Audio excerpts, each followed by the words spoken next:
Good morning. Welcome to the first regular meeting of 2022 for the Arlington County Board. I am Chair Katie Crystal, joined today by my colleagues, our Vice Chairman, Mr. Dorsey, Mr. Carantonis, Ms. Garvey, and Mr. DeFerranti. Thank you for those of you who are here with us and present. Thank you very much as well to those who have joined us on the teams. A few safety announcements. Please do wear a mask if you are here in person. I note that everybody is, and to the extent you can maintain 6 feet distances, we're trying our level best to do so. That will, of course, help. Notably, we have all been vaccinated based on the numbers in our community. We're going to guess you are too, and we thank you. And we are going to do our best to stay as safe as possible during this latest variant. We also offer the option to participate online, and indeed a number of members of the public as well as county staff and other presenters will be joining us remotely. A few words for those speaking today, either on our consent item or on our one item on in our public comment period or our one item on our regular hearing. For in-person speakers, that podium can be adjusted up or down using the up and down arrow buttons on your right. And we ask that you do speak clearly into that microphone so that not only we can hear your comments, but they can be picked up on the recording. And if you will be submitting documents as part of your testimony, please hand them to the clerk with your name and contact information when you come to speak. For those speaking remotely, thank you for joining us. Please keep your microphones muted and your cameras off until you are called to speak. If you are dialing in by phone, you'll need to unmute yourself using *6 or clicking the microphone button on the toolbar if you're using Teams on an app or browser. After speaking, please do mute yourself again. That helps reduce any feedback, and you can exit the call and continue to participate in the meeting via live stream online, or as always, our cable channels Comcast 25 and 1085 and Verizon Fios 39 and 40. I believe that we have an interpreter with us this morning. Good morning. Good morning. Can you hear me? We can. If you could just Perfect. take a moment to introduce yourself in English and Spanish, please. Of course. My name is Charlene Varela, and I'm here to help everyone that needs interpretation services. Buenos días, mi nombre es Charlene Varela y estoy aquí para ayudarlos a interpretar sus comentarios al inglés. Gracias. Thank you. Gracias, Ms. Varela. We appreciate you very much. Thank you so much.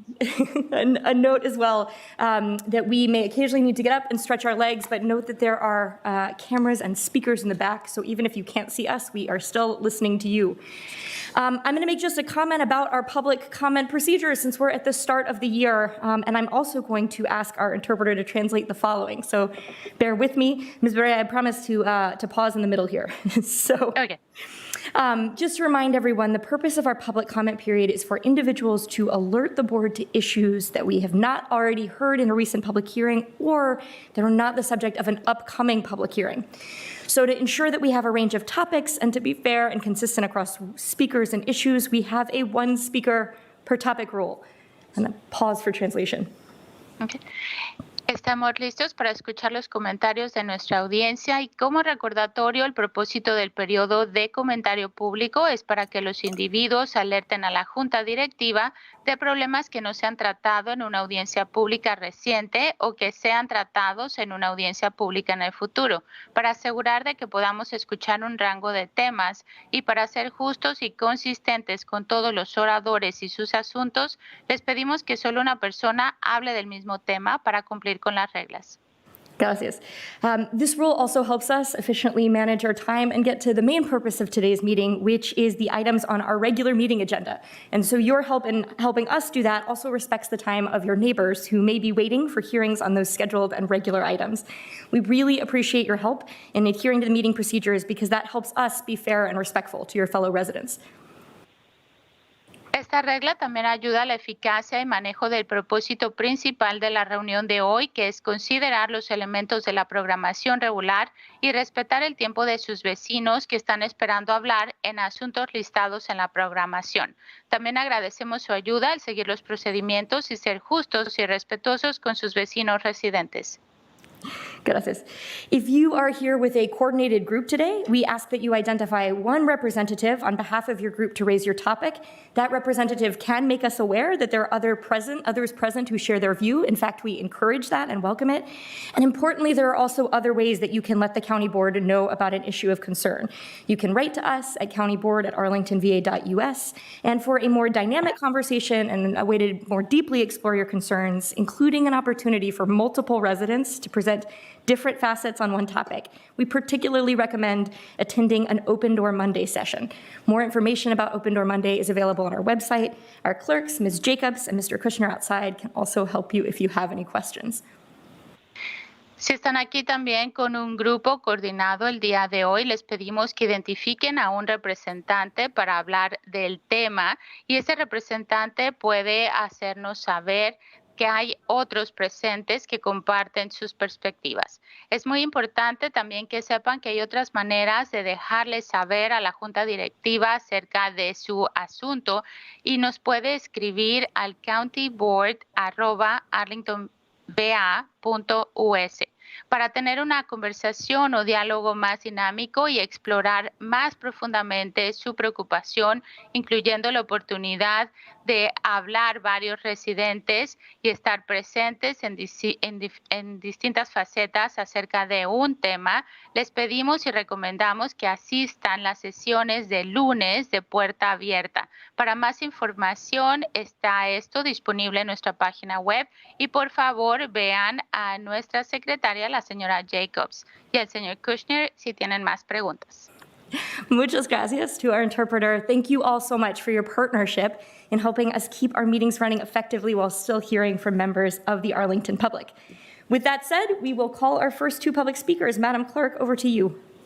Our first speaker is Josefina, followed by Mike Staples. Bienvenidos, Josefina. Hola, buenos días.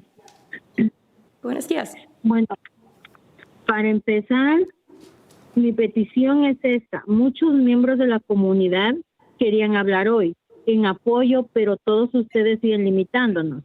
La última vez nuestro micrófono fue silenciado, pero cuando es un grupo blanco no son silenciados. También un miembro de la Junta incluso dijo que un tema debe ser importante porque mucha gente habla sobre ese tema. Un momento, no quiero por favor. seguir Un momento, tengo que interpretar. Good morning. I just want to start saying that many members of our group wanted to speak today, but we always get limitations by you. And actually, in the last meeting, we were silenced. Our microphone was silenced. And this doesn't happen if it's a group of white people. And it's important to talk about this topic. Adelante. Ok, no quiero seguir eligiendo entre la asistencia del condado y el riesgo de deportación, porque no sé si mi información se compartirá con ICE.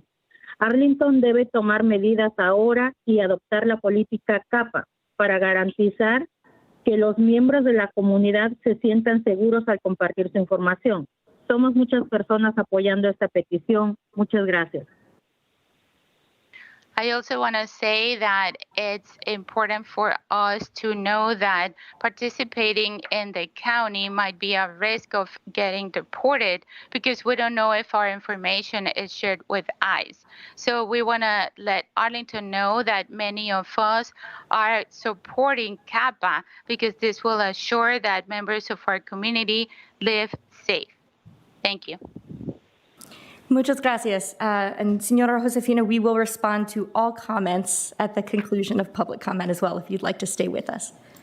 Muchas gracias, señora Josefina. Quiero decirle que al terminar este comentario público vamos nosotros a responder todos los comentarios y preguntas si se quiere quedar. Gracias. Está bien, muchas gracias. That's fine. Thank you so much. Thanks. Our next speaker is Mike Staples, followed by Audrey Clement.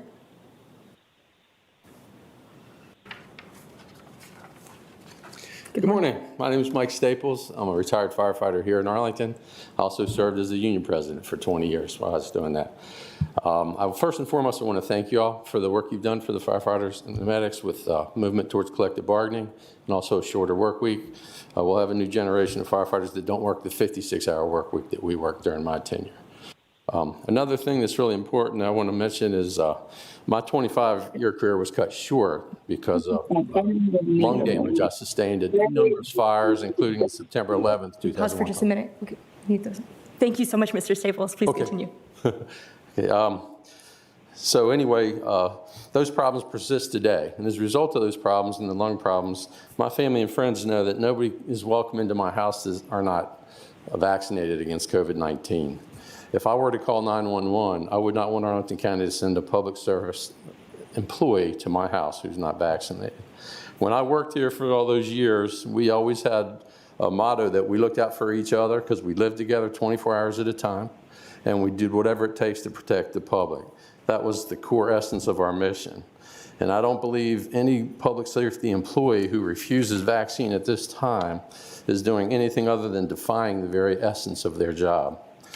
I believe a public safety officer refusing vaccination during a pandemic that's killed more than 800,000 Americans and millions of people across this country constitutes an inexcusable dereliction of duty, and it should be treated that way, unless there's a legitimate medical reason they can't get vaccinated. So I want to point out and thank the 90+% of the fire department who have done the responsible thing, and they've gotten vaccinated. And they're upholding the long-standing reputation we built of demonstrating a selfless commitment to public health and safety. To those few firefighters out there who might feel it's too great of an imposition to get a vaccine at this time, my message to them is simple. You're in the wrong line of work. I thank you all, and if people want to walk away from the best job in the world rather than get a vaccine, so be it. Life's full of choices. Thank you. Thanks so much, Mr. Staples. Our next speaker is Audrey Clement, followed by Peter Harnick. Do you hear me? We can. Welcome, Dr. Clement. Okay, thank you very much. I'm Audrey Clement from Westover. Alexandria environmental consultant Rod Simmons was shocked over recent photos depicting a tractor trailer hauling away a lot of mature trees from the denuded site of Donaldson Run Tributary B. He said, quote, "Holy smokes, is this the first photo below that of the section of Donaldson Run in Arlington County, Virginia Forested Park that meanders through the Kelly's property? If so, compare with the attached non-clear-cut photo of the same property. Again, soil sampling independently collected along Donaldson Run Tributary B reveals that Virginia and Arlington County taxpayers have greatly overfunded the Donaldson Run project, hundreds of thousands of dollars based on bogus, highly inflated calculations based on the Pennsylvania default metric that bear no semblance to actual phosphorus levels. This is a big deal. It is tantamount to government fiscal mismanagement and ballpark fraudulent actions, especially when the project was vigorously defended by stormwater management despite knowing full well that the Virginia Department of Environmental Quality, the regulatory agency responsible for overseeing stream construction projects throughout the Commonwealth, no longer allows default calculations for phosphorus to be used in pollution reduction crediting since late 2019. Since then, Virginia requires all stream construction projects to use sediment and phosphorus calculations based on actual soil samples collected in stream locally. Why didn't Arlington County take soil samples from the stream banks of Donaldson Run, according to DEQ's improved protocols, despite being provided in advance the results of professional independent sampling showing abysmally low actual phosphorus and nitrogen levels from the saprolite soils of the stream banks? End of quote. The answer, since the county was determined to clear cut around Tributary B, it didn't want to be bothered with the Thank you, Dr. facts. Clement. Our next speaker is Peter Hartnick, followed by Bernie Byrne.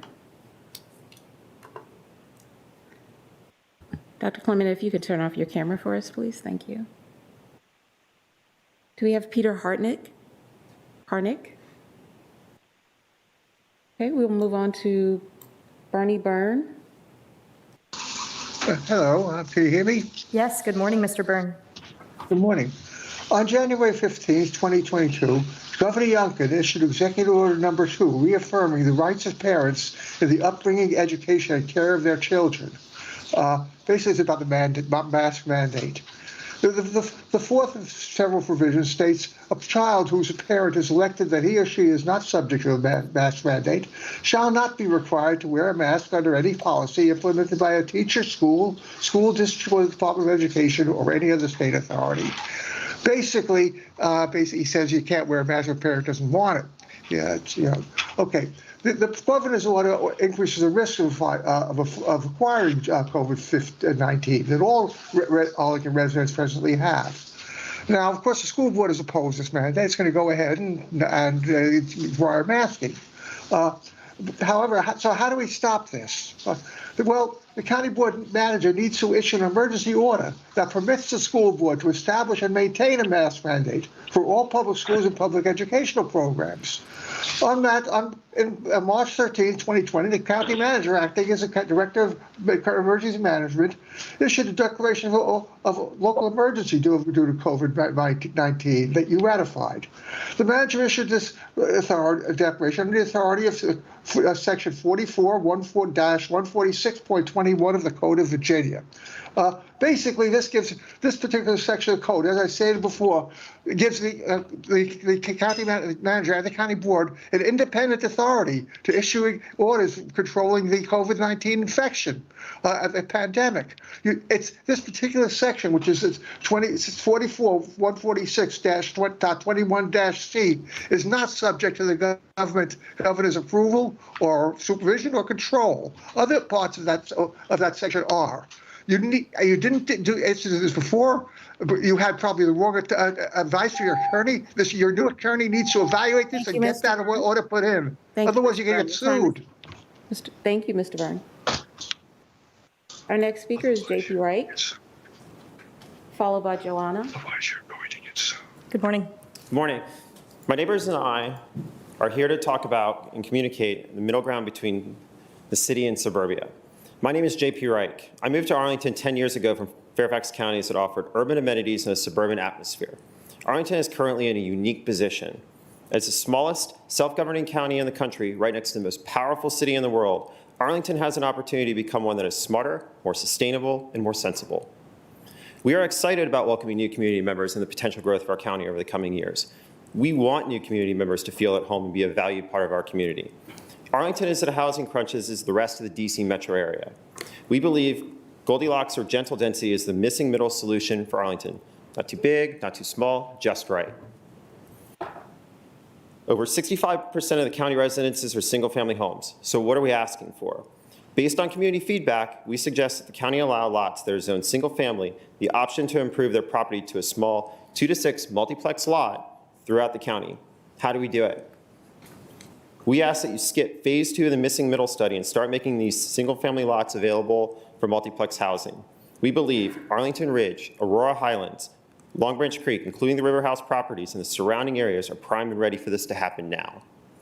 This allows Arlington to keep the original goal of having the urban village life right next to DC. It allows everyone to have a sense of neighborhood and community. The community provides walkability, bike networks, and public transportation options. If we use this method, we will have fewer emissions from tall buildings. Now's the time to meet us in the middle. Let's get this done now. Thank you. Thank you.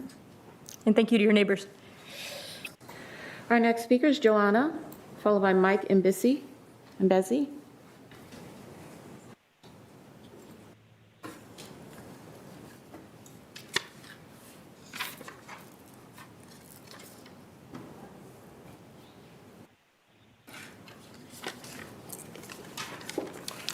Good morning. Buenos días. Buenos días. Mi nombre es Joana. Estamos aquí porque hemos recolectado firmas de la colectiva. Good morning. Un momento. Good morning. My name is Joanna, and we have collected different signatures at la colectiva. En apoyo a la póliza CAPA, comunidades de Arlington protegidas del abuso de ICE. Supporting CAPA, and our community is supporting CAPA against the abuse of ICE. Exigimos a la Junta del Condado pasar nuestras pólizas CAPA. Nuestras comunidades necesitan sentirse seguras y protegidas. Nuestras familias merecen sentirse seguras y que sus familias no serán deportadas. Un momento. We demand the county board to support CAPA and make it effective so that our families and the community are protected and feel safe and feel that they're not going to be deported at any time. Queremos que se apruebe la póliza CAPA ahora, si nos permiten. queremos que nuestras familias se sientan seguras porque como la ICE está con una policía de Arlington y están deportando muchas familias y queríamos ver si nos apoyaban en eso. Gracias. Gracias. So we would like for CAPA to be approved now so that our families feel safe because ICE and the police of Arlington are working together. So we would like for you to support this now. Thank you. Muchas gracias.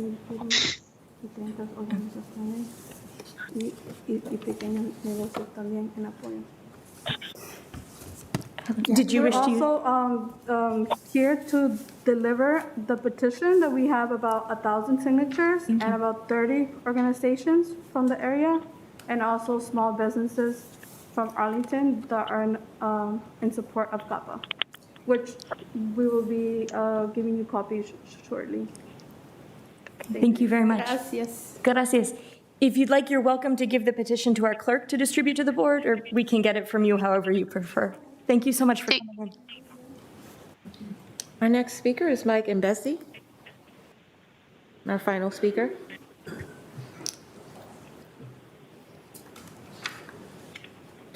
Okay. Good morning. Hi. My name is Mike. I moved to Arlington about 2 years ago, and I'm here to suggest that the county board significantly upzone all the stuff that's around metro stations to allow more housing to alleviate or to partially alleviate the housing shortage in our area, and to enable more people to live close to the metro, which would enable more people to live a lifestyle that is not dependent on cars, which is obviously better for the environment and better for people's quality of life. I live in a tall building, and it is a wonderful experience, and I would very much like for more people to be able to share that. And allowing more people to live on the same land area is also better for the environment because it essentially allows you to house more people without needing to destroy, cover, or otherwise make impervious more land, which helps prevent ecological destruction in areas that are outside of our county, which, while it may look bad if you only look at our county, on the grand scale of things, it is significantly better for the environment. And it also helps save taxpayer dollars because the extent of the infrastructure needed for this is also lower. Thank you. I will yield the remainder of my time. Thank you, Mr. Mbisi. Just That circle conclude our back. public speakers? You want to check and see if Peter Hartnick That would be terrific. Yeah. as Peter Hartnick. Yeah, this is Peter Harnick. Good morning. Good morning. I try to get in through Teams, but for some reason it's not letting me in. I'll do this over the phone. Thank you very much. This is Peter Harnick. I'm a member of the Park and Recreation Commission, but I'm speaking just as a private citizen. I'm speaking about parkland and how we're ever going to get enough parkland that the county is shooting for. There's a small park called Oak Grove Park. It's across the street from the W&L parking structure on Quincy, and in the park the public spaces master plan is listed as a park that there's two properties next to the park, somewhat blocking the full use of the park, and those two properties are listed as being they should be acquired by the county and turned into parkland. And one day as I was bicycling by there, I noticed that they were knocking down one of the houses, and I was very pleased to see that was happening. And then a couple of weeks later, I came by again, and they were building a new house, maybe twice the size of the original house in that same location. And I don't know the full story of what happened, but as I understand it, the county attempted to buy the property from the owner. The owner refused to sell to the county, and then very soon thereafter, he sold to somebody else who knocked down the house and built a McMansion on it. And I just don't see how we're ever going to get to the 30 acres over the next 10 years that we are trying to get to without the county using stronger methods, including maybe eminent domain, to make sure that we get the properties that we really need to round out our parks. So I just wanted to bring this up. Hopefully the Parks Department and the Parks and Recreation Commission can talk about this, but I was interested to know what the county board thinks about that. Thank you. Thanks very much, Mr. Harnick. Appreciate your coming in to speak on that topic. All right, I think that does conclude our public speakers. Is that right, Madam Clerk? Yes, that's correct. Great. Thank you all so much for coming in this morning, and I want to give a particular thanks to those who came to associate themselves with their neighbors. We really do appreciate seeing you, and for the respect for the convention of the one speaker per topic rule. So as is generally our custom, I'm going to briefly go through and offer some responses to the extent that I can right now, and then I'll, once concluded, invite my colleagues to add any comments to those. So first, Senora Josefina, thank you for coming in. I believe your comments largely focus on the opportunities to share perspectives with the county board, both with regard to our rules in the county board office, but also with regard to fears of participation due to worries about deportation. I'll speak to the former. I really do appreciate your comments this morning. I think, as you heard before we began speaking, this is a keen interest of mine to ensure that these rules are applied fairly, and I think that you've given us a very compelling reason why, when there is a perception of unfairness, it deeply undermines trust within our community, and we will be doing our level best. Morning. Oh, was that Mr. Kushner? Okay, great. To your point about fear of sharing information with ICE across county agencies, including the county board, this has been a key commitment of ours, led by Mr. DeFerranti during his chairmanship last year. In fact, we conducted a series of, I believe, 8 listening sessions with members of our community to talk about the necessity to build trust, not only in dealings with across intergovernment with the federal government, but also in terms of the lived experiences people have when interacting with the county board or divisions of county government. We really appreciated the significant number of Arlingtonians who spoke with us. Shortly, we will be publishing a summary as a result of what we heard and some implications about what might be next. But we take that responsibility very seriously, and I can certainly assure anyone that your information when you speak with the county board is never shared beyond the county board, even beyond with any other agency of county government, and certainly not with a federal agency. And we can speak a little bit later to public safety as well in context of another comment. Mr. Staples, thank you for coming in. And if you're still with us, thank you so much for your service to the Arlington County Fire Department and to the people of Arlington County. Your comments that the mission of the fire department, or the informal mission of the fire department, had been to look out for each other and do whatever it takes to protect the public was deeply compelling to me, and I think a true mission statement to why our manager has required a vaccine mandate across county employees that is now being implemented. We join you, I know, in your emphatic and heartfelt thanks to the vast majority of the members of the Arlington County Fire Department who have taken the vaccine in order to protect their brothers and sisters in the fire department, as well as the general population of Arlington, and I'm so glad you came in this morning. Dr. Clement, thank you for bringing up again the Donaldson Run Tributary B. I will note that that has been subject to extensive community dialogue as well as board hearing in recent years, including opportunities to articulate the extent to which county stormwater management staff and natural resources staff always adhere to the Virginia Department of Environmental Quality Standards. Again, I'm not going to speak too much further on that because it has been subject to such extensive dialogue and is such a matter of public record, but as always, it's nice to see you. I believe next was Mr. Reich. Thank you very much for coming. And again, thank you so much to that group for being willing to associate yourself with one set of comments. Really appreciate the presentation you shared with us today, the connection of your recommendation to move maybe faster on changing zoning on single family lots, but perhaps clipping the wings a little bit on multifamily development. I know I've had the opportunity to speak with some members of your group through Open Door Monday. I'm looking forward to speaking with some members of your group in an upcoming one-on-one meeting. I suspect that's true for my colleagues as well, and I know we'll be continuing the discussion, but it's nice to see you all this morning, and we thank you for your time. Senora Johanna, thank you very much for coming in this morning. Thank you to you and your neighbors. I think we really respect and admire the thoughtfulness that has gone into the development of a policy that you all have described as CAPA that you've put forward to the county board for our consideration. We have very much taken that under advisement, along with the input from the listening sessions that I mentioned, as well as an extensive conversation with other stakeholders around the community and our public safety officers. We are designing and refining our own statement of policy in terms of what Arlingtonians can expect. We have long committed that it is never the policy of Arlington County Police Department to engage in immigration enforcement activities. And we are, I think, finding a moment where we're looking to make even clearer the limitations of that connection with the federal government and federal and state law enforcement agencies to the extent we are able under law. And that will be forthcoming within the coming months. We appreciate you all coming in.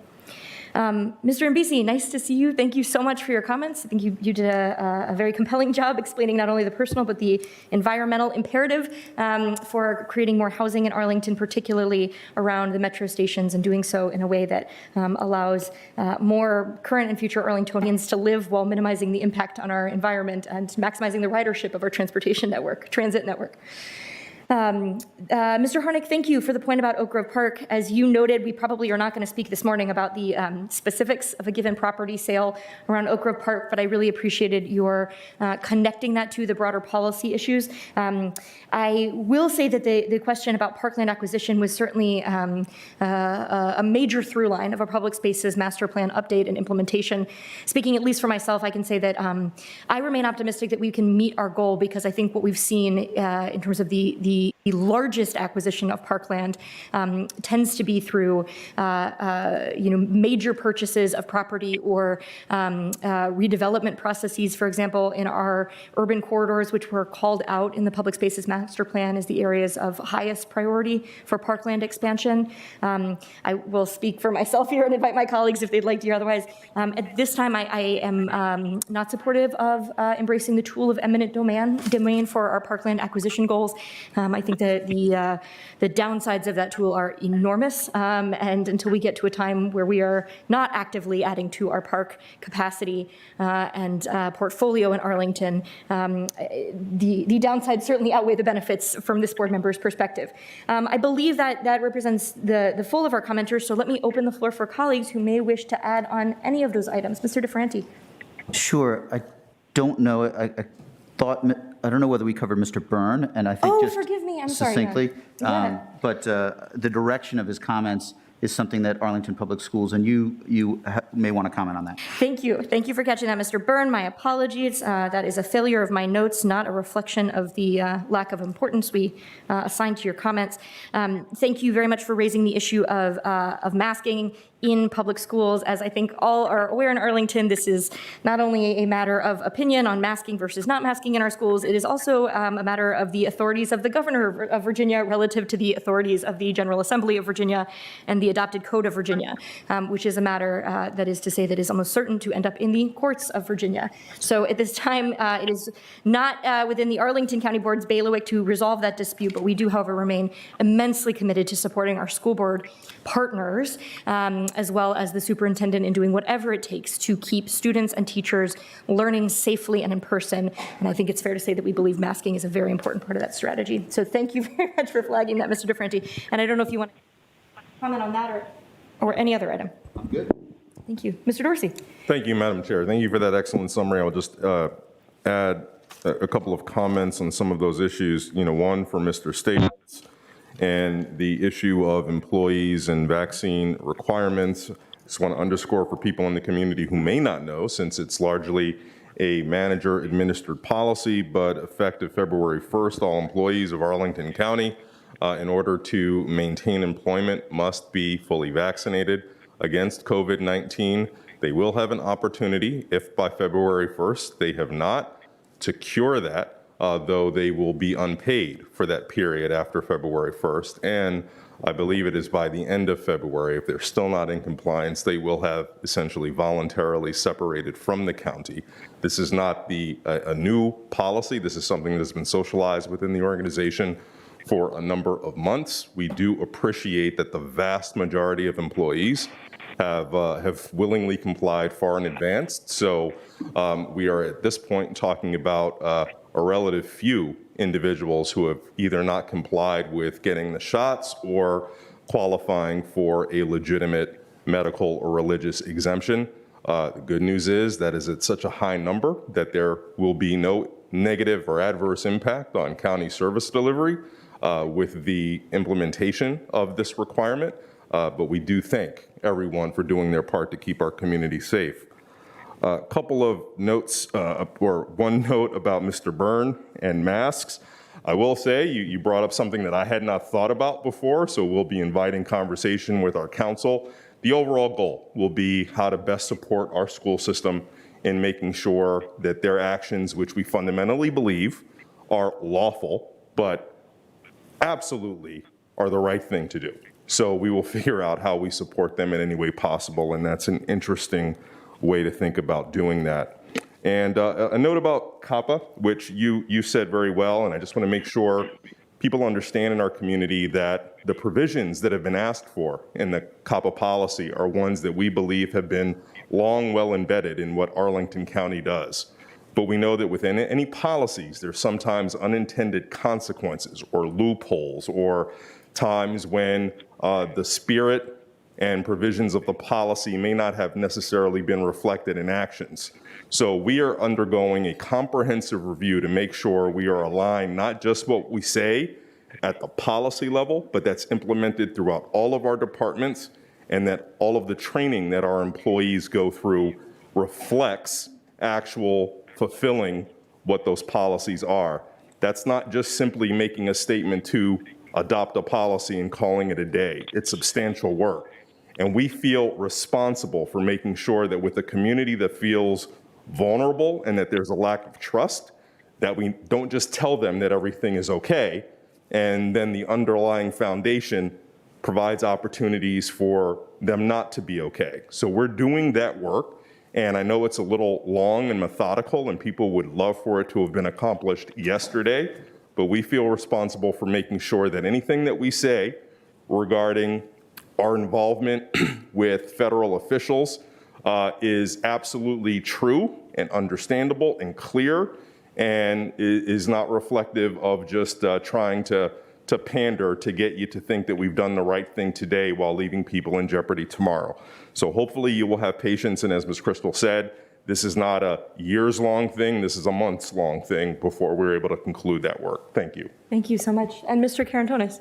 Oh, thank you, Madam Chair, and thank you to everybody who testified today, provided testimony and insights. I would like to add to Mr. Dorsey's mention to how we work on, and Mr. DeFerrante's mentions how we work to restore trust. The goal here is that nobody should fear, no resident in Arlington should live in fear in its interactions with law enforcement or with any other part of government in Arlington.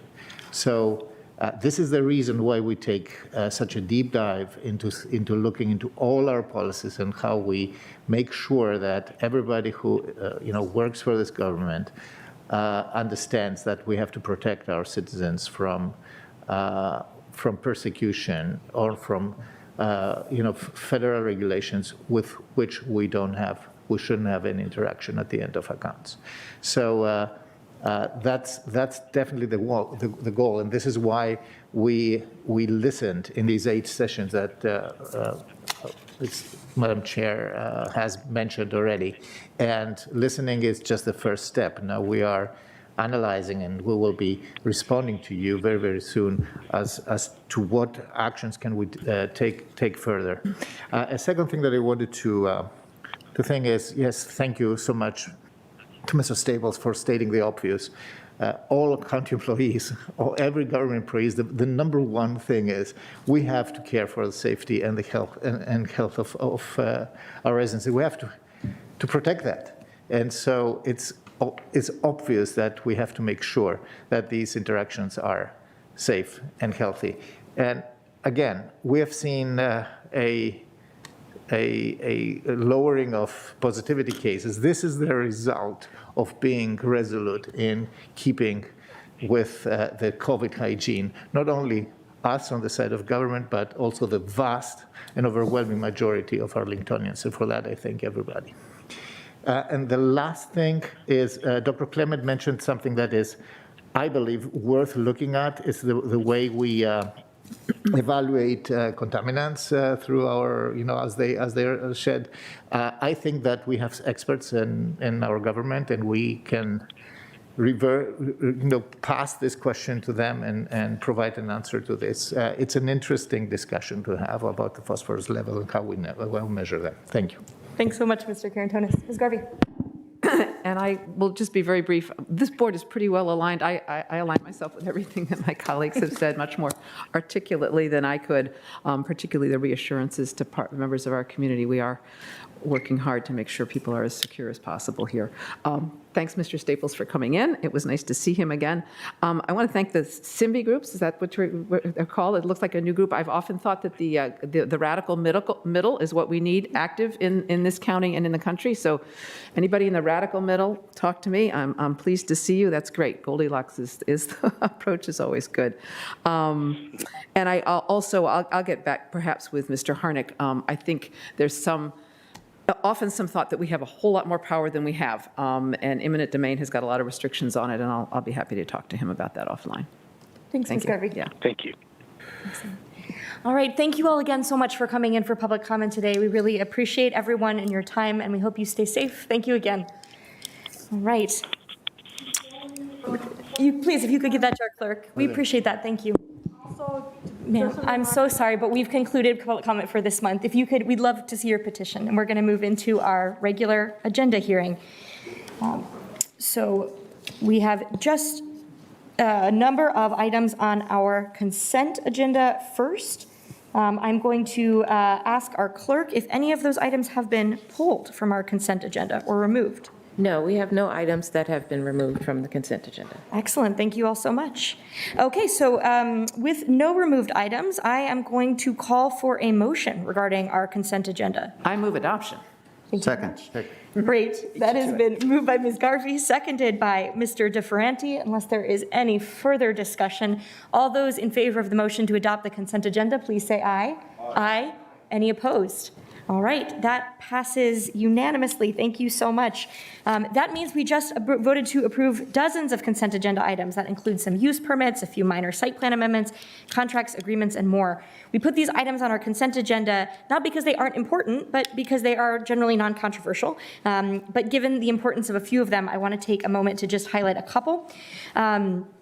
First, number 13, a dedication of a memorial plaque in honor of Mr. Larry Finch for his immense contributions to Arlington County, and particularly to the parks and natural resources of Arlington County.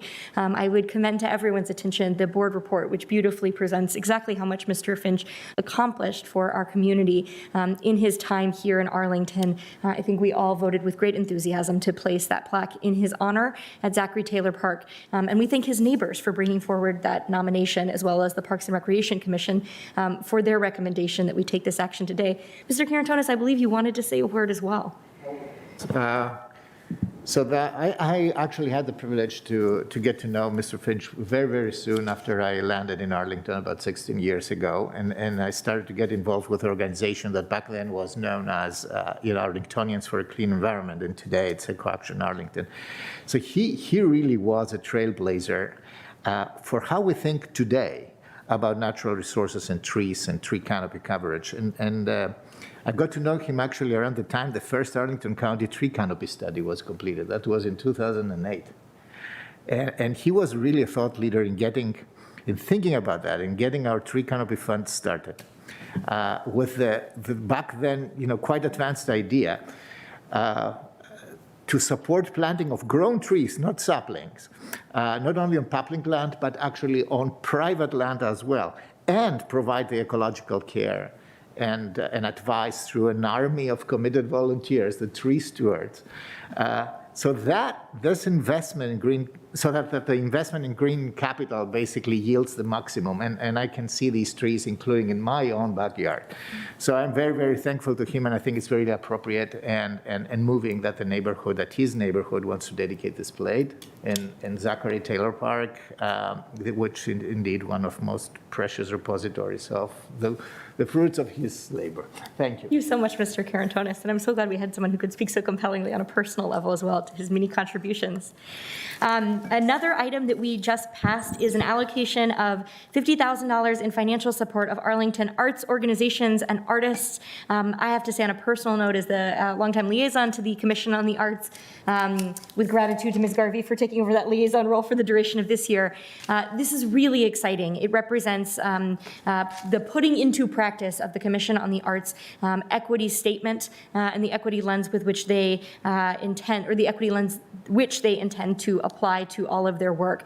The AWARE grants in particular asked for artists and art organizations in Arlington to bring forward proposals and opportunities to fund efforts to integrate the arts as part of our ongoing dialogues and efforts to address racial inequity in our community. And I think it is clear to all of us how important the arts are in facilitating the important, sometimes difficult conversations and growth towards our goals of a more racially equitable Arlington. So we congratulate the grantees, including the Educational Theater Company in partnership with Challenging Racism, represented here in this beautiful picture. And we are thrilled to be authorizing the county manager or his designee to execute the grant agreements with ETC and Challenging Racism, as well as a number of other grantees recommended by the Commission on the Arts. Finally, but certainly not comprehensively, there are many other items on our consent agenda, but one more with which we wanted to bring, to which we wanted to bring a bit of a spotlight, is our moderate income purchasing assistance plan. I think we all hear with some frequency, couldn't Arlington stand up a program to help moderate income first-time home buyers? And the answer is we have one, and we are especially excited to be able to use $500,000 in newly available community development block grant funding from the feds to contribute to that program. It is particularly exciting because one of the reasons we have not been able to expand the MyPEP program is the relative dearth of housing that is available for purchase to moderate income home buyers, a subject of extensive policy in other areas throughout the county. But right now we are seeing a number of committed affordable ownership units come online as a result of site plan development and form-based code development, which is very exciting. So we will be expanding the program to meet that demand. We also accepted over $2.6 million in home funds, again, federal housing funds, that supports our programs for Arlingtonians who are homeless or at risk of homelessness, who are victims of domestic violence and therefore experiencing housing instability, and veterans in their housing needs as well. So a great action, and we are grateful for that renewed funding from the federal government to support those important goals.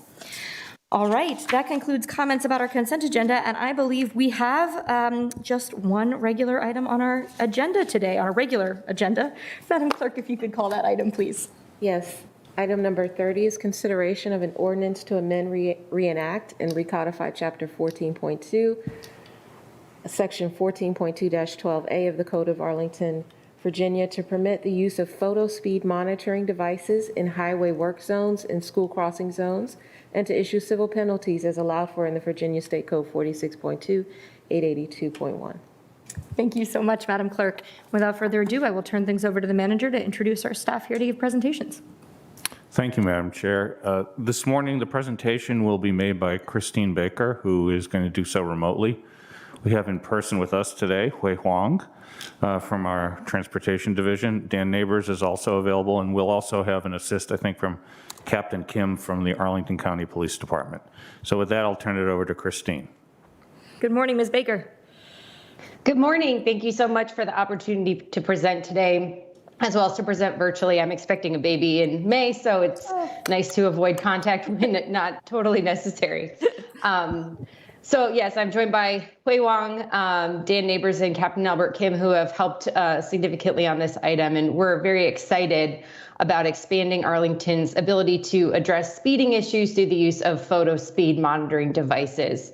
And that will help us to reduce severe and fatal crashes in Arlington and get closer to our Vision Zero transportation goals. So today I will give an overview of speed photo monitoring devices, talk about how speed cameras can improve safety and reduce crashes on our streets. I'll identify the linkages between the county's Vision Zero program, the Police Practices Work Group Initiative, and our pronounced need for photo speed monitoring. Then I'll provide an overview of the proposed ordinance and finally discuss the anticipated timeline for implementation if the ordinance would be adopted today. So let's get into it. Photo speed monitoring devices, which I'll refer to as speed cameras throughout the presentation, are a new tool available in Virginia. Speed camera monitoring devices, they monitor driver speeds and then identify speed limit violations through the use of radar technology. So a sworn police officer actually reviews the footage to confirm the speeding violation, and once confirmed, the officer issues the citation, which is mailed to the offender. Speed cameras have been around for a while now, but it wasn't until the 2020 General Assembly session when the state of Virginia adopted legislation allowing for state and local police to use speed cameras. The legislation limited the use of speed cameras to school zones, which are designated they're designated with school zone signage, generally within 600 feet of a school access point or a critical school crossing point, as well as highway work zones, which are construction areas designated with signage on or beside a highway, and which in the Commonwealth of Virginia, any public street is a highway as defined by state code. Each state has its own specifications for how speed cameras operate. In Virginia, our code specifies that citations can be issued for up to $100. Citations are civil and not criminal, which means they won't add points to a driver's license, they won't be considered for insurance purposes, and there must be clear warning signage in advance of where the speed camera is located, so drivers are aware they're about to pass the speed camera. And last, drivers must be going 10 miles per hour above the speed limit, at least, to confirm or to qualify for the citation. So these are the baseline guidelines for Arlington's proposed speed camera program by state law. But why speed cameras? How do we know they'll have a positive impact on safety? From our Vision Zero data analysis, we know that in Arlington, 1 in 4 crashes involves a speeding driver. We also are keenly aware that the faster someone is going, the more likely they are to cause a severe or a fatal injury in the event of a crash. So speed can be lethal, and controlling speed is really important to improve safety in Arlington. And there is extensive evidence available both on the national and the local level that confirms that speed cameras actually help to reduce speeds, reduce the number of crashes, and reduce the severity of crashes. So the Centers for Disease Control, for example, estimates that speed cameras can reduce speeding crashes by almost half and severe crashes by about 44%. The National Transportation Safety Board recognizes speed cameras as one of the most effective tools for addressing speeding. And that report actually cites crash reductions from various places ranging from 20 to 50%, and highlights other key benefits of speed cameras. For example, speed cameras can operate in locations or under conditions that make routine traffic stops dangerous or impractical. And they also have a high rate of speeding detection, so that generates generally a higher deterrence effect for drivers. And then the Federal Highway Administration also recommends speed cameras as a speed control and safety countermeasure. So that's nationally, but bringing it down to the regional level and looking what our partners in DC and over in Maryland have been doing, we see that Montgomery County, Maryland, and DC saw 70 to 80% drops in the numbers of drivers that were going 10 miles per hour or higher above the speed limit. And that was within 6 to 8 months of camera operations, which is a huge, huge reduction. And then in Rockville, also Montgomery County, Maryland, speed cameras reduced crashes by 35%. So it's also working locally. And so we know speed cameras can reduce speeds and reduce crashes. And it's really a no-brainer that these would be excellent tools for use in Arlington in school zones where we have lots of young children walking, biking, and riding to school each day, or where we have lots of workers who are out on the streets and also need that protection. So we know speed cameras are effective, and they are now a potential tool in our toolbox since being passed in the state legislature. But are they the right fit for Arlington? And the answer is yes. We've actually been talking about speed cameras on a community level for a while now. The Vision Zero Action Plan, that engagement effort occurred from 2019 to 2021, and we extensively discussed speeding concerns with the community, and we saw high levels of support for automated speed enforcement during that engagement. Therefore, we have an action item in the Vision Zero Action Plan that's specifically dedicated to recommending speed cameras to control vehicle speeds and enhance safety in a unbiased and cost-effective way. And further, the Vision Zero team was actually awarded a technical assistance grant from the Metropolitan Washington Council of Governments through their competitive regional safety program. And that's to develop data-driven guidelines for prioritization and placement of school zone speed cameras. So we kicked off this project earlier this month, and we plan to research national best practices for speed cameras in school zones. And that's going to look at best practices, apply data, and also look at Arlington's unique safety conditions to create equitable and transparent guidelines on how do we plan to select the locations for speed cameras. So overall, we plan to be very strategic and intentional about where we place speed cameras to ensure that they're, number one, effective in reducing speeds, and also promoting fairness and equity as well is really important. The Vision Zero team and transportation professionals, though, we're not the only ones talking about speed cameras. The Police Practices Work Group, which was a 15-member citizen group who conducted an external assessment of police practices and a review of policy issues in about 2020, 2021, also recommended that Arlington adopt automated speed enforcement. And that's because it can improve safety, reduce unnecessary interactions between people and police, and it can advance confidence in equitable outcomes. And that's by reducing the possibility of race and ethnicity-based biases in traffic enforcement. So the Police Practices Group, involved discussions with the community and heard overall support for the use of speed cameras to enhance equity and enforcement, which is also very huge for Arlington. And they recommended the use of a sliding payment scale for cameras based on income level of the violator, recognizing that ticket fees may cause undue burden for people with lower incomes. So this leads us to the ordinance we're presenting today. And our proposal follows the Virginia State Code in that, again, we're limited to school zones and work zones. We'll use civil citations that do not count towards points on a license or for insurance purposes. We'll ensure that there is clear and visible warning signage in advance of the speed camera, so drivers are fully aware that they're about to approach an area where there is a camera. And we'll use issue tickets specifically to drivers going 10 miles per hour or above the speed limit. Similar to our current ongoing red light camera program, we'll have a third-party vendor that will install and operate the cameras. And that vendor will be responsible for following state code regulation for data collection, secure storage, and purging that data after 60 days. And for Arlington's program, we're recommending a $50 penalty, which is half of the state recommended maximum of $100. And I have mentioned earlier about that sliding pay scale recommended by the Police Practices Work Group. And we reviewed options for implementing such a sliding pay scale. However, it's not permitted under state law right now. So we therefore selected the lower $50 fee because, number one, it reduces the possibility of an undue burden on the offender. And number two, it matches the current fine for the red light camera citation, which creates consistency throughout our automated enforcement program. And then we also are specifying a 30-day grace period once the camera is installed. So the camera will be in operation. It will issue citations, warnings. So, there won't be a fine. And then after that 30 days, the fine will go into place. So that way drivers do have a chance to acclimate. And our proposal estimates that the annual cost of the program will be about $600,000. and that estimates 10 portable speed cameras. So there is the option to maybe move these cameras around to increase efficacy.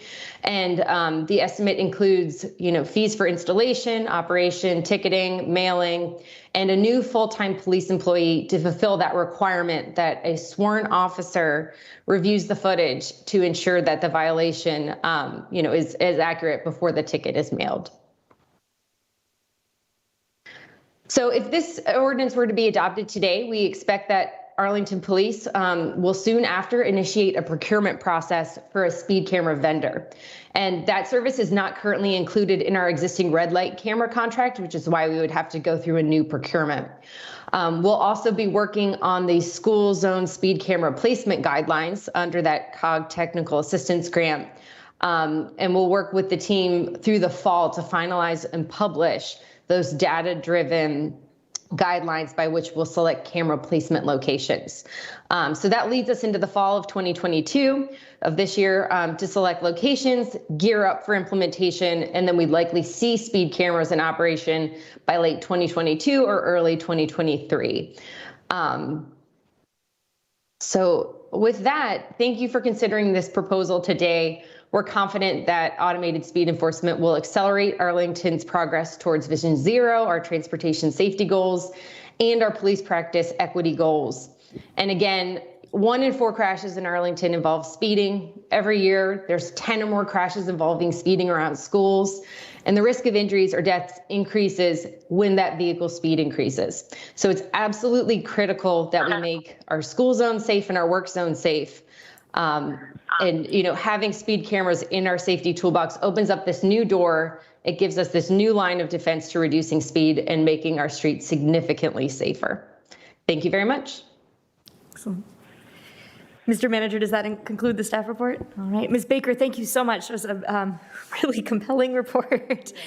Do we have any public speakers on this item? We do not. We do not. Okay, and I don't believe we have any commissions speaking either. No. So the conversation is now with the board. Let me, I suspect we could probably go ahead and get a motion on the table before we begin discussion. So I'm going to turn to Mr. Carantonis to do that, not to foreclose questions because I think there may be a few. Oh. Well, I tell you what, while you do that, let's start with some questions. Mr. Dorsey first. So I think, Ms. Baker, thank you so very much for that echoing excellent presentation. This may be a question for our attorney if it's not something that you've considered, but I'm presuming that it would require changes to our legislative authority with this. So we would have to solicit Richmond's help if we were to implement alternative forms of citations for this kind of practice. So what I'm getting at is in Arlington County, we've got an issue with having an adequate supply of crossing guards. And I'm wondering if at any point, I know it doesn't seem that we have the authority now, and I presume it would take a legislative change to have a citation requirement for violators of this principle to pay a fine and or perform community service as a crossing guard at a school zone. I love that idea. That's right. Right now, it's just a penalty that we can assess. Yeah. And Ms. Baker, if you have anything to add to that. But that's great. Yeah, colleagues, not to in any way prevent us from moving forward with this today, but that's one of the things that I'm interested in the future because, I think it's a fair proposal that we limit or have parity with red light enforcement, but at the same time, we do know that for many people, a $50 fine is an irritant, not a problem.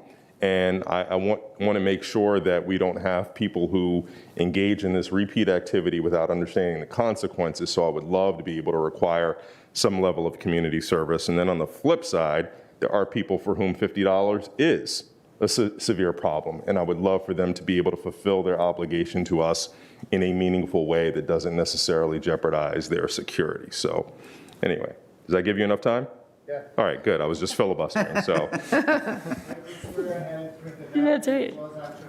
Under my nose. We need your mic on so we can capture it for the record.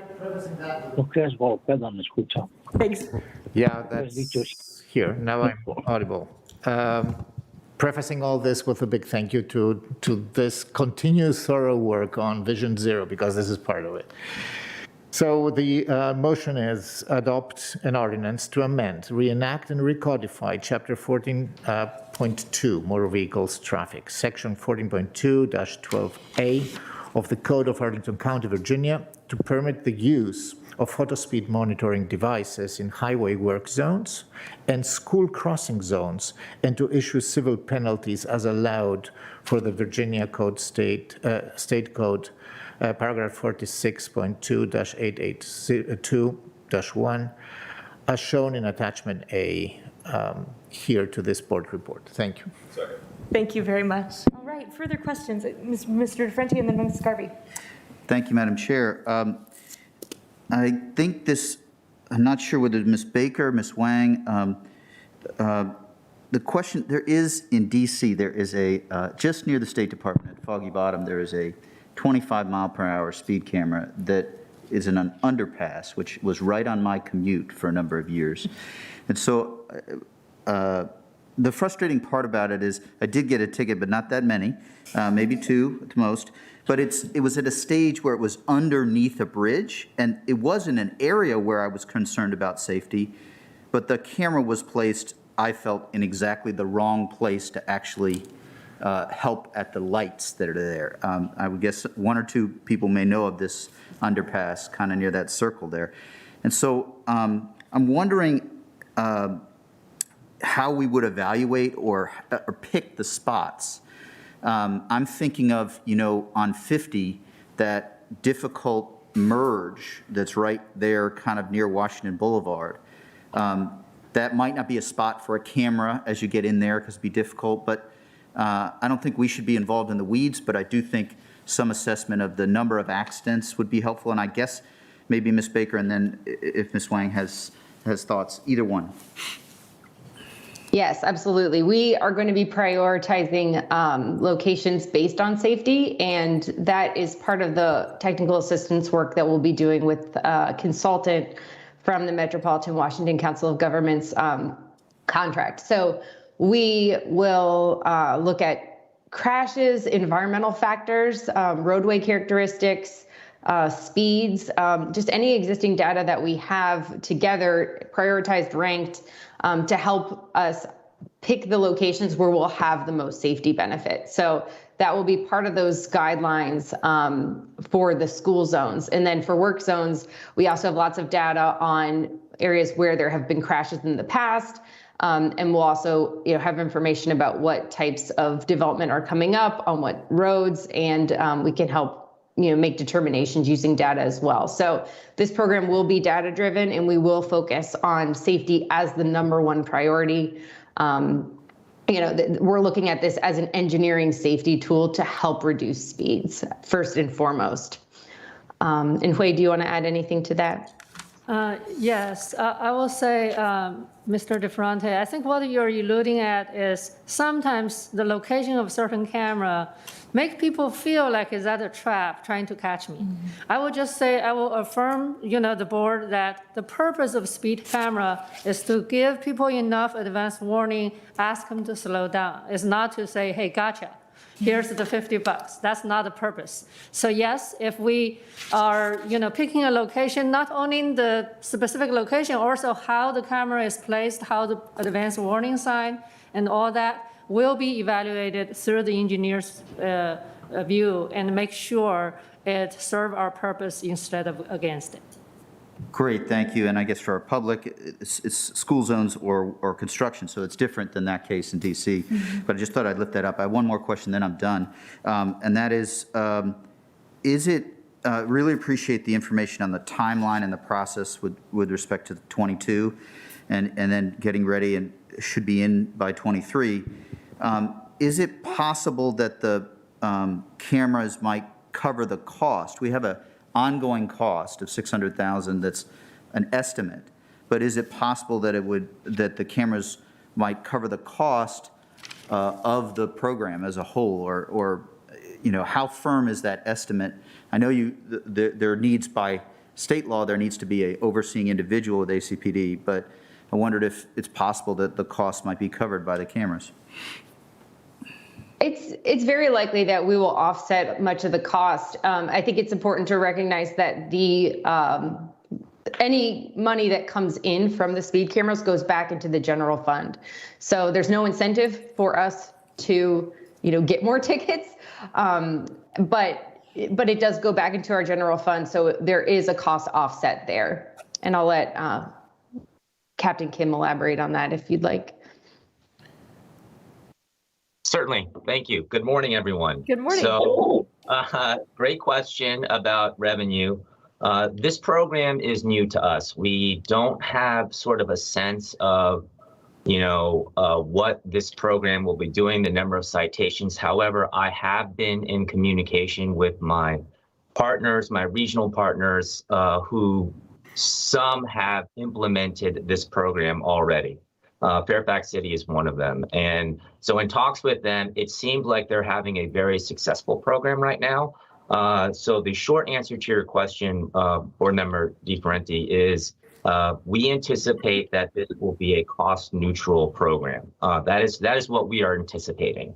I cannot promise that because obviously this is completely new to us, but I am fully anticipating a cost-neutral program. Thank you, each of you, both of you, for your answers. That helps. That's good for me. Thanks. Thanks. Ms. Garvey. Yeah, thank you. Ms. Baker, at the end, you gave some statistics. You said 1 in 4 crashes in Arlington is due to speed, I guess, sorry. And then the number of crashes around schools, accidents around schools that has gone up. And maybe it's Mr. Kim, actually, Officer Kim, who should answer that. But could you remind me what that number was, and actually for everybody? Because I think we have been having more issues around schools lately. We see about 10 speeding-related crashes around schools every year. And so that's actually an average based on about 6 years worth of crash data that we looked at. I'm not sure if there's been a increase in crashes around schools this past year, but we will begin a systemic analysis of this year's data fairly soon once we have the full year's data report. So I can confirm more about that, but that's just a general stat, about 10 or more crashes involving speeding around schools every year. Thank you, thank you. And I do know just from talking, because I'm on the Joint Transportation Committee with our APS partners, that maybe if there haven't been a huge increase in crashes, there's been a lot of bad behavior, and I know it's pretty worrisome. So thank you for that. I think I loved Mr. Dorsey's suggestions about some change. That kind of gets into the whole restorative justice. I mean, actually having punishments that are effective, that actually change behavior, because that's what we're really looking to do.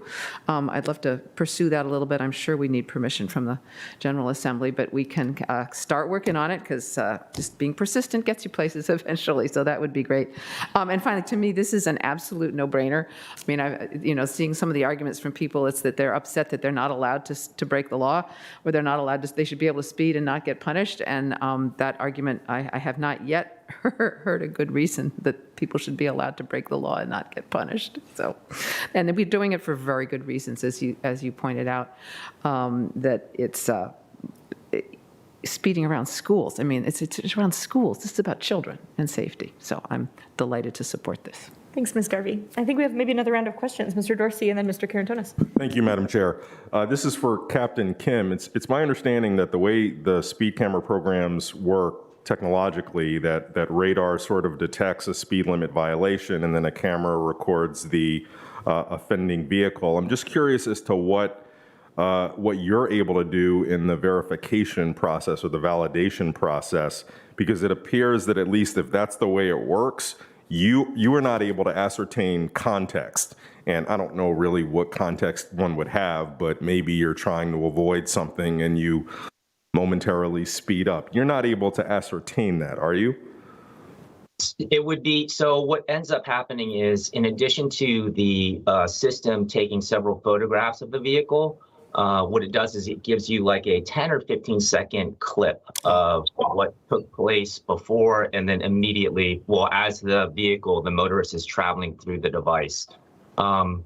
It's an interesting question about context. And I would say, obviously an ambulance that is running to an emergency, a patient in medical need or something like that, that would be reviewed by the officer who is in charge of reviewing those incidents.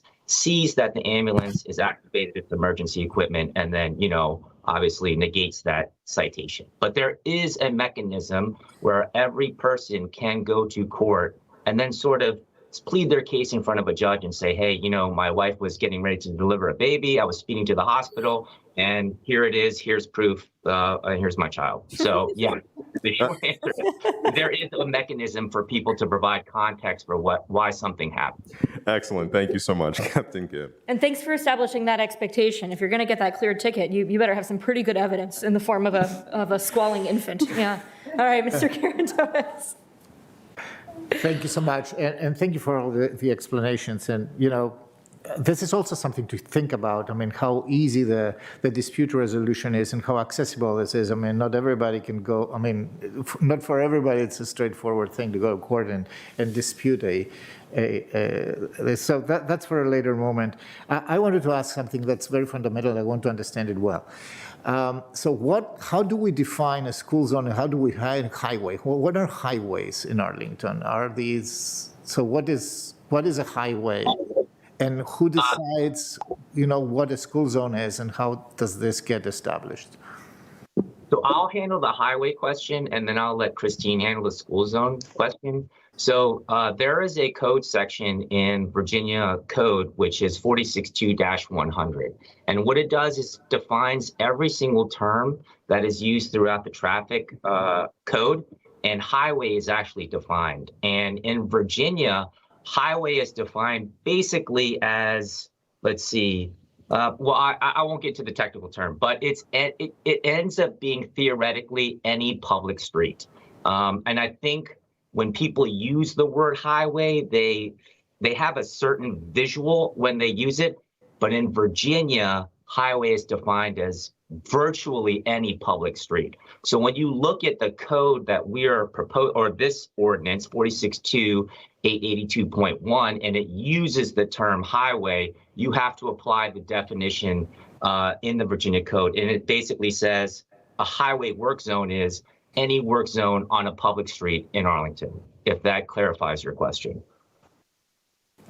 Yes, it clarifies my follow-up, and we will talk about school zones around that. So basically, it wouldn't make sense to issue or to publish a map of all eligible places because it's basically the entire territory. Yeah. Okay. Correct. Yes. For work zones. Yes, correct. For work zones. Okay. Now to school zones. For school zones, they're marked uniquely by school area.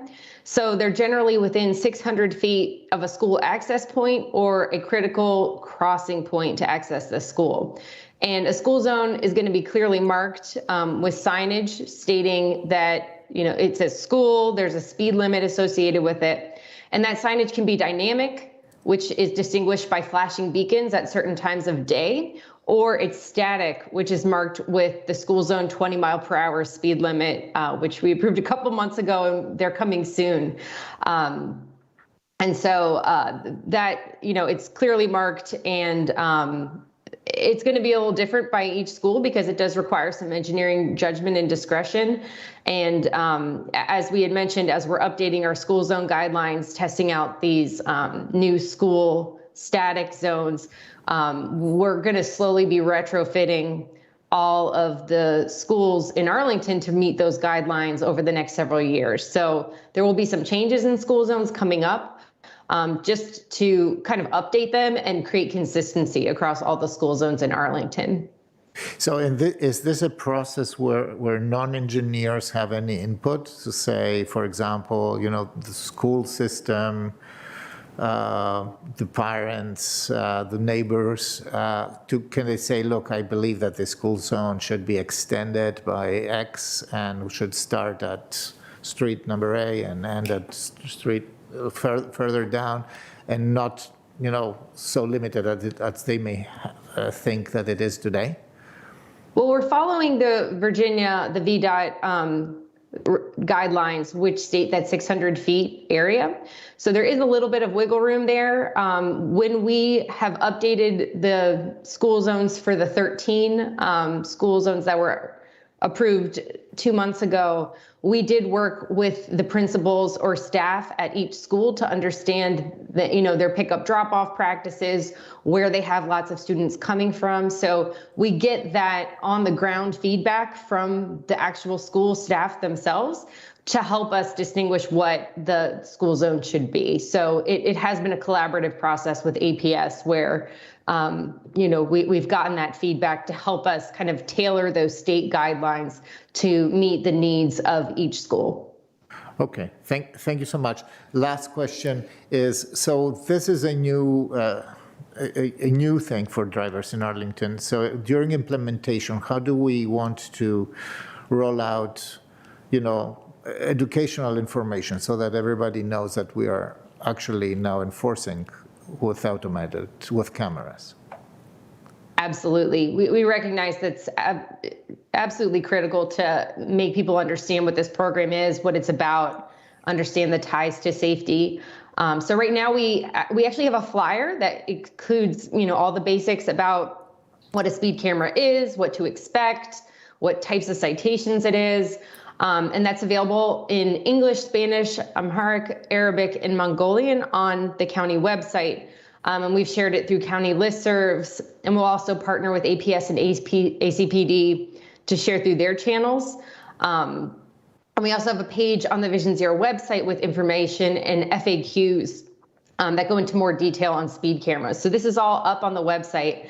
And then as we get closer to implementation and seeing those speed cameras actually on the ground, we'll amplify those communication pushes and outreach through the county, APS, ACPD, and other partner channels using materials like that multilingual flyer to help just make sure people understand what's happening. And that in combination with that 30-day grace period where people receive warnings should be really helpful in just bringing awareness to the fact that these cameras are here and, hopefully you're not speeding in the school zone. So.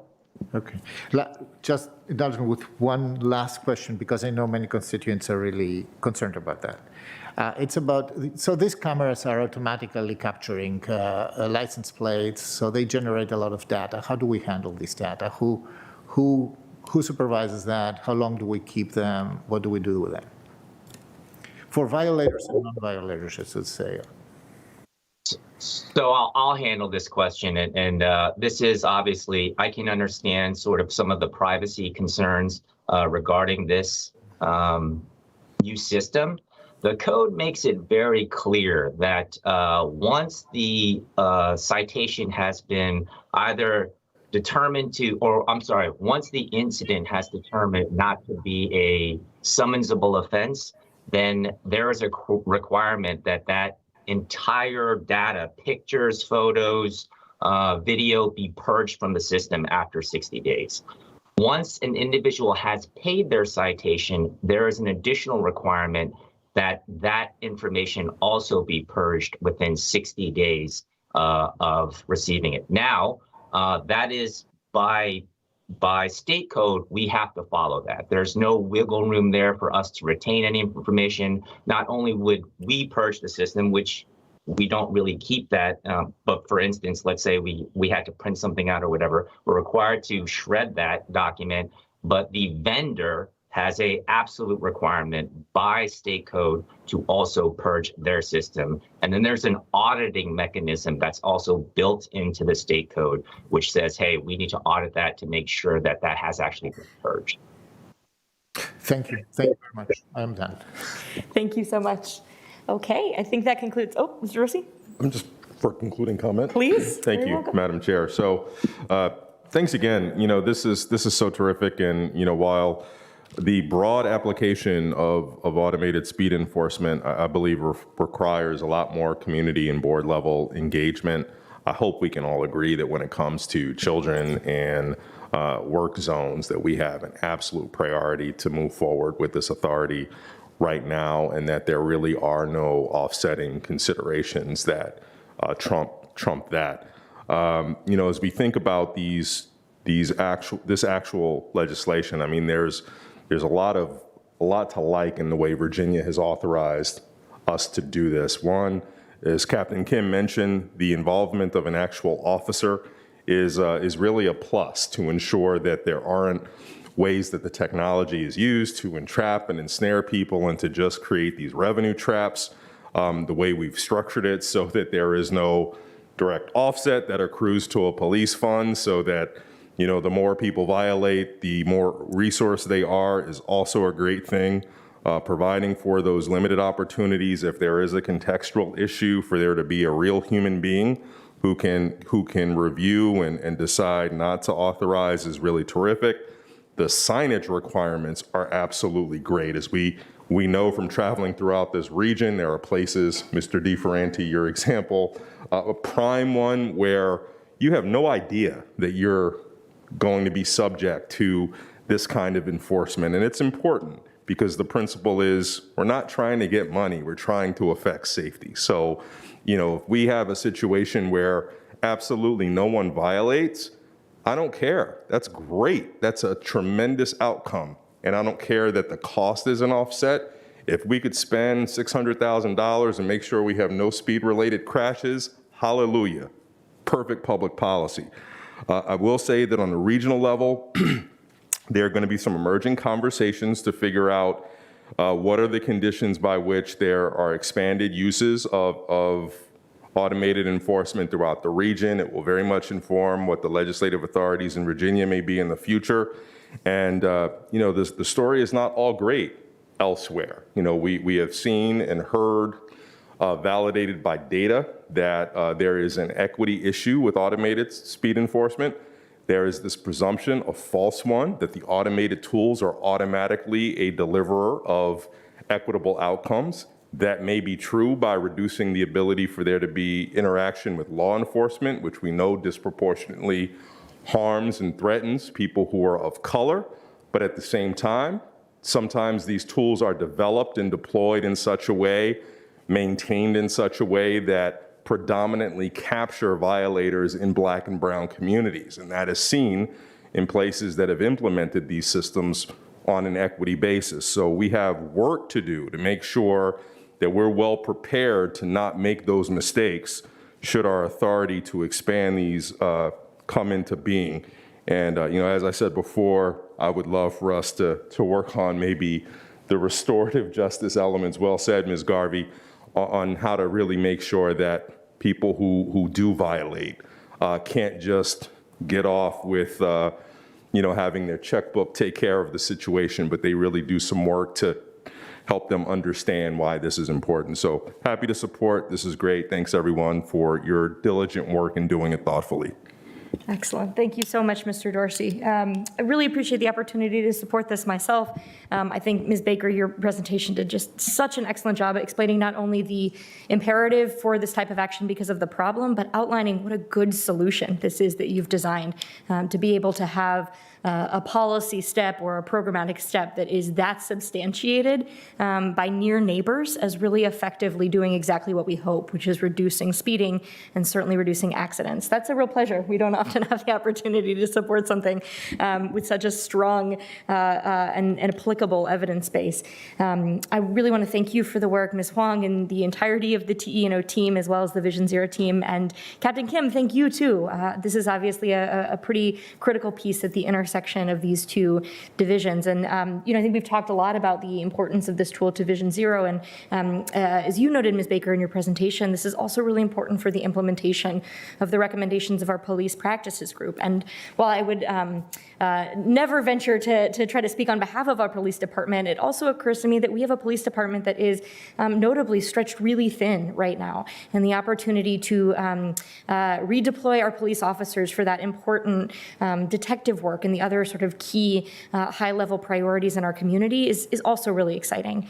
I know when the police practices group was convening and there were some national conversations about, you know, haven't we started to ask our police to do, frankly, too much, right? Do things that should be the responsibilities of social workers or others. One of the statistics that really struck me was that nationally 2/3 of people's encounters with police are either because of a traffic stop or a car accident. And so to the idea that we can keep our community safer, address this behavior, and then reduce the demand on our police and reduce the number of interactions residents have to have with police, it's just a really heartening step for us to be able to take. So, I'll conclude. I think Mr. DeFerranti really articulated well when the more reasonable concerns about this I've heard are exactly the ones you've described. And I think we are all very familiar with some of the practices of our neighboring localities that I would don't intend to impugn them. I don't know what their decision-making processes look like, but as Ms. Wong put it, it has felt, I think, to a number of motorists in the district sometimes like they are placed in ways that really are intended to catch rather than to encourage folks to change their behaviors. And so exactly as Mr. Dorsey said, I would consider it an immensely successful program if we are reconvening a couple years from now to address the fact that we are paying for the maintenance of cameras for a program that is issuing no tickets at all. So I hope our community members will join us in that. Mr. Carantonis, final comments? Thank you. Yeah, just a few. First of all, thank you so much for working on that. I know that's not so easy, and it's one more step on the long road to actually Vision Zero. That's it falls under the category of vision to action. These are first steps, and we know that more will come, and we know that enforcement is not the only way. There are also other ways like design and improvements and education and persuasion. So I was quite taken aback by the fact that 1 out of 4 crashes is because of speeding. This is not trivial. 10 crashes a year are around schools. This is also not trivial. So the data support that. And what we are doing here is saying clearly, you're provided data say, yes, speed cameras save lives, period, end of story. There is nothing to add to that. We are protecting pedestrians, we're protecting cyclists. That's, to me, also very important. And I think that the equity issues that we started discussing here and that the police practices group touched upon are really, this is an important part. And I believe that sometimes in our community, we don't understand how important it is. This week, I just read in a publication by the Virginia Commonwealth University Center for Society and Health. They had Arlington with 2021 data that a black motorist is 4 times more likely to be stopped by police than a white motorist. So this is still an ongoing thing. This is nothing to say about how we enforce this. Maybe perfectly okay. The problem is that this exists, and this is yet another tool deployed to reduce that kind of potential bias. So to editorialize just a few phrases more, I wholeheartedly agree with Mr. Dorsey that we have to go beyond in looking for equity in traffic enforcement. And I do think that there are significant legislative items that I believe we should discuss. The means-adjusted fines that the police practices group mentioned are important. A first offender and then escalating fines is to me also a policy worth visiting. And for me also, there is also a safety-related thing is the definition of speeding. It makes a very big difference if somebody drives 35 on a 25 street versus somebody who drives 60 in a 50-mile street. In most countries in the world, the infraction is measured, so the tolerance to the infraction is measured as a percentage of the permitted speed limit. And here we have like a 10-mile, 9-mile franchise.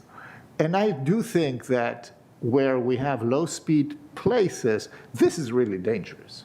10 miles more is a lot of inertia, and it's a lot of mechanical energy, that can kill people.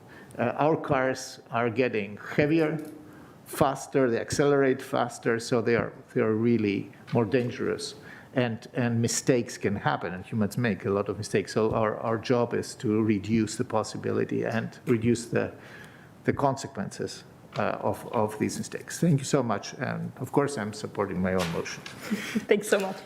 All right. With that, I believe questions and comments from the board are concluded. A big thank you again to Mr. Baker and Captain Kim in particular, and to the entirety of your teams who've helped shape this proposal before us. All those in favor of Mr. Karantonis' motion, please say aye. Aye. Any opposed?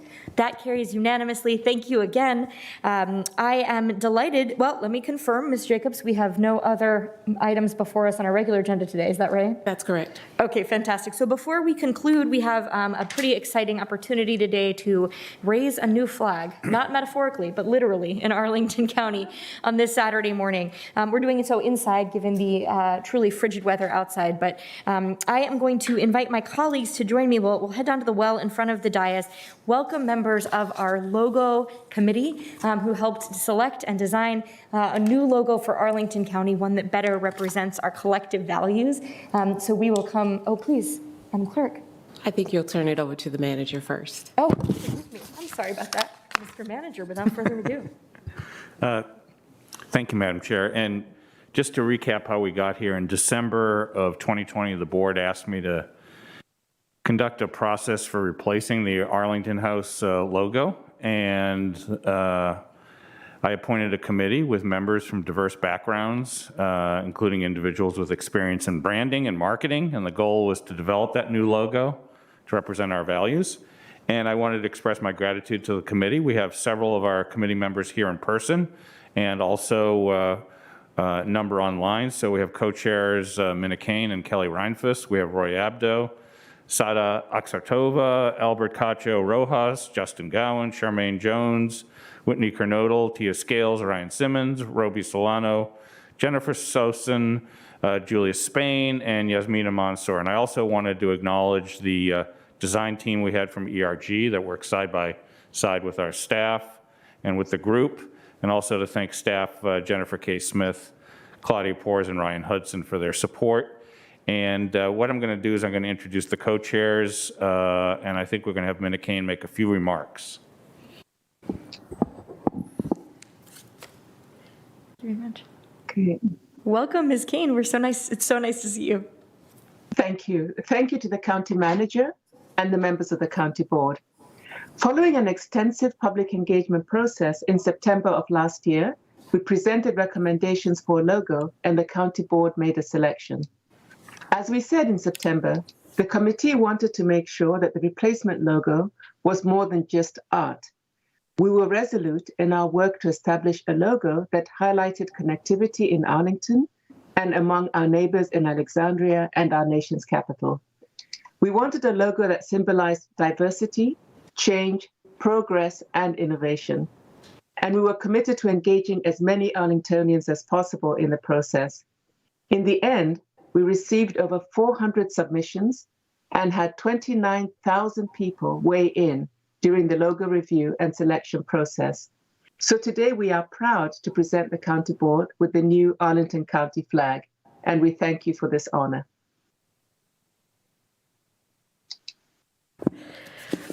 Ms. Kane, thank you so much. And really on behalf of all of us, thank you, Ms. Reinfuss, and every member of the committee for your dedicated work on what had become truly a significant undertaking. We know that the project elicited not only many opinions, as you shared in the number of Arlingtonians who weighed in, but also strong opinions. And we really commend this group on how dedicated you have been throughout. It is because of you that we can raise the flag after we receive it today, bearing a symbol that all of Arlington can be proud of. And we are, of course, celebrating our new logo during a week that we are also reflecting on the legacy of Dr. King. And I think it's fair to say that we have, over the past 2 years, amid not only the global pandemic, but with the reckoning of the impacts of systemic racism on this community, have been wrestling with values about tradition versus progress, and consistency versus disruption, change versus comfort. And I think that it is clear that our community members, represented well by this committee, have worked really hard to be trying to seize these difficult opportunities to strengthen our collective soul and inspire all of us. Some of our actions have been symbolic, like this new logo, like renaming Langston Boulevard. and others have been designed to try to create more equitable practices for the long run. And now we are working to embed the practice of viewing all of our decisions and government actions through the lens of racial equity. But these things are all interrelated. We hear often that words matter, and words are at their core symbols. So symbols matter too. They convey complex ideas, reflect deeply held beliefs, indicate our values. New symbols won't erase the old, but they do show the growth in the journey. And this new logo embodies our efforts to address systemic racism of the past. And that also reflects that our journey to do so is an ongoing one. To say just a word about this new logo, it represents, of course, our close relationship with the nation's capital, with Alexandria. It echoes how Arlington was formed, and it displays the Potomac River. In this emblem, the river passes through, is made up of two different branches, each of which flows through its own origins and passes through unique communities before ultimately united. And like that river, our strength lies in all of our parts working together, regardless of where they come from. So thank you to the Logo Committee for selecting this beautiful image of what we aspire for our future. We're so glad to be celebrating with you on this joyful occasion. So without further ado, I'm going to ask, I think now we will be, as a board, coming to join you all, Ms. Reinfuss in particular, and other members of the committee, for a presentation of the flag before it is flown down in Courthouse Plaza.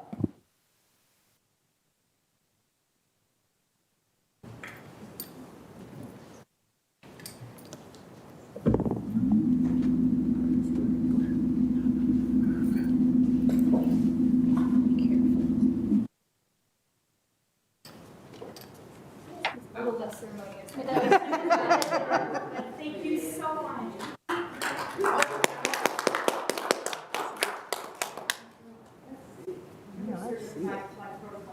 Disrespecting it to evident doors. I think it is upside down. Yes, it is upside down. That is. There you go. We'll get Minna in the back. Oh, that's good. Can I have you right there? You'd be perfect, right in front of Mr. Dorsey. Congratulations, you guys. This is awesome. All right, clap, clap, clap. You can clap. Go ahead.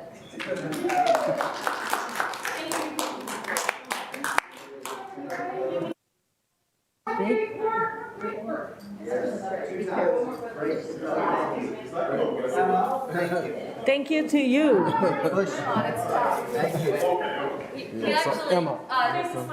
If I can just give to our members. Yes, to us. But I'll go to the committee. To the committee. That's what I meant. Not board members. To the committee.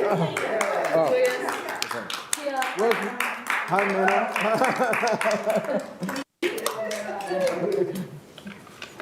Anyway. And Emma, thank you so much. Thank you. Awesome. I think that concludes the meeting. Thank you. Thank you.